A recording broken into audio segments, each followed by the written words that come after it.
बैकुंठ चतुर्दशी के दिन भगवान नारायण भगवान शंकर से मिलने के लिए काशी गए थे। काशी कैसे पधारे? तो भगवान विष्णु बोले काशी आने का कारण केवल इतना है कि बैकुंठ में मन नहीं लग रहा था, तो सोचा मेरे भोलेनाथ जी से मिल आऊं। देवऋषि नारद बोले मिलने भी ऐसे से आए जो कभी गिने चुने दिन तो आंख खोले। शंकर भगवान नेत्र खोलते ही नहीं है, वो तो नेत्र बंद करके बैठे थे। आप मिलने भी आए तो उनसे मिलने आए जो कभी नेत्र ही नहीं खोलते। मां जगतजननी जगदम्बा कह कहकर परेशान हो जाती, तब भी तो नेत्र ना खोलते, और आप उनसे मिलने के लिए आए, वो भी काशी में।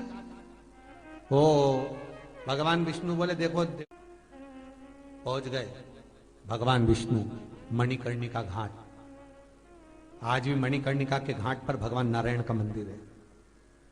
भगवान विष्णु मणिकर्णिका घाट पहुंच गए और मणिकर्णिका पर जाकर भगवान विष्णु ने एक कंकर उठाया, उसको घाट पर रखा और भगवान विष्णु उसकी आराधना में लीन हो गए। बैकुंठ चतुर्दशी का दिन भगवान विष्णु इतनी आराधना में लीन हुए, इतने लीन हो गए कि कब दिन निकल गया, कब शाम हो गई, बस केवल कंकर को देखते रहे और गंगा का जल छोड़ते रहे।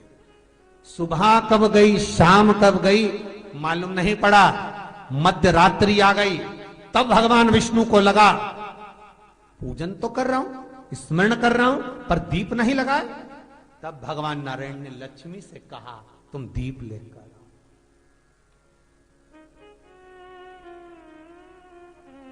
लक्ष्मी थाल लगाकर 14 दीप लगाकर शिव के सम्मुख लेकर आई। महाराज शिव के,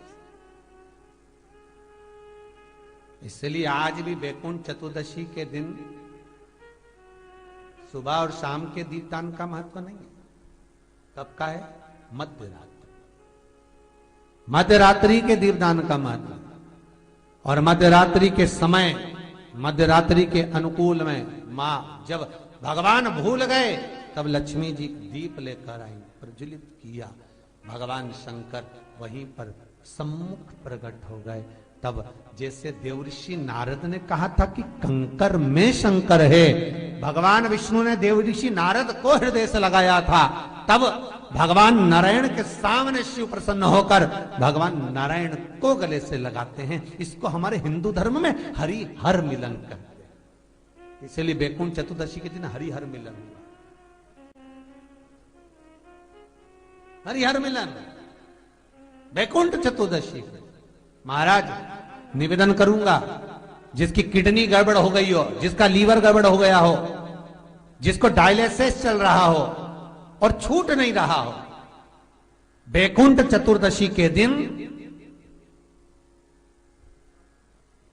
नदी के घाट पर, नदी, तालाब, सरोवर, कुआं, बावड़ी जो हो, उसके तट पर 14 दीप लगाकर, पीपल के पत्ते पर शहद डालकर और उसमें एक काली मिर्ची शंकर जी का नाम डालकर बोलकर उसमें चढ़ा दें।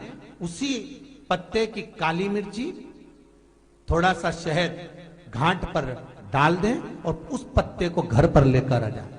जिसको डॉक्टर ने कह दिया डायलिसिस होगा, किडनी लीवर गड़बड़ हो रहे हैं, बैकुंठ चतुर्दशी के दिन रात्रि को 14 दीप लगाकर जब घाट से आए, जिस व्यक्ति को रोग है, बीमारी है, उसको वो पत्ते समेत चटा दें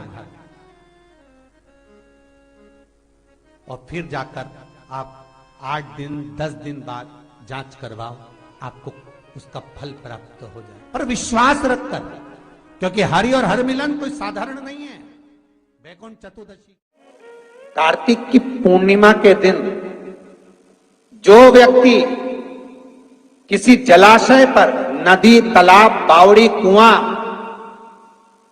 जहां भी जलाशय हो, उस तट पर जाकर दीप लगाएगा तो उसने जो 3 दिन दान करा है उसका पुण्य उसके खाते में लाख गुना होकर चला जाएगा। लोग इसको देव दीपावली कहते हैं, क्योंकि वो पुण्य लक्ष्मी जी छुड़ा कर लाई थी। और इतनी दीप उत्सव मनाया गया था लक्ष्मी जी के लिए कि वारी लक्ष्मी वाह, तूने जगत का कल्याण कर, तूने जगत का उद्धार कर दिया। इसीलिए दीपावली से ज्यादा महत्व देव दीपावली का, कार्तिक पूर्णिमा का। धनतेरस, रूप 1400, दिवाली पे तुमने कितनी भी पूजन करी हो, कितना भी दिया लगाया, पर उसका जो पुण्य है तुम्हें मिलेगा तो कार्तिक पूर्णिमा के दिन मिलेगा, जब तुम दीप दान करने किसी नदी, तालाब, बावड़ी, कुआं, तालाब पर पहुंचोगे। वहां नहीं जाओगे तो पीपल के पेड़ के नीचे, वहां नहीं जाओ तो आंवले के पेड़ के नीचे, पर वहां दिया दान होना चाहिए। और कई लोगों का नियम है साहब, आज भी कार्तिक पूर्णिमा के दिन दीप दान करते, दीप दान। पर दीप दान का भी लोगों ने गलत एक तरीका निकाल लिया महाराज। दीपदान का भी गलत तरीका निकाला।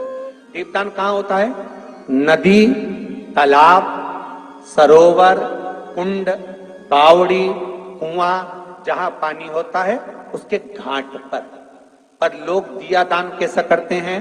सारी फुलझड़ी, फटाका, मिठाई का डब्बा, इनका जो खाली खाली डब्बा बच जाता है खुद तो खा जाती, और जो बचा हुआ खाली डब्बा होता है उसको इकट्ठा कर करके रख लेती, फिर घर में। जिस व्यक्ति की बीमारियां समाप्त नहीं हो रही हो, लगातार बीमारियां घेरे हुए हैं और बीमारियां चल रही हो, बहुत बीमारियां चल रही, एक बीमारी से निपटे, दूसरी लग गई, दूसरी बीमारी से निपटे, तीसरी लग गई, तीसरी से निपटे, चौथी लग गई।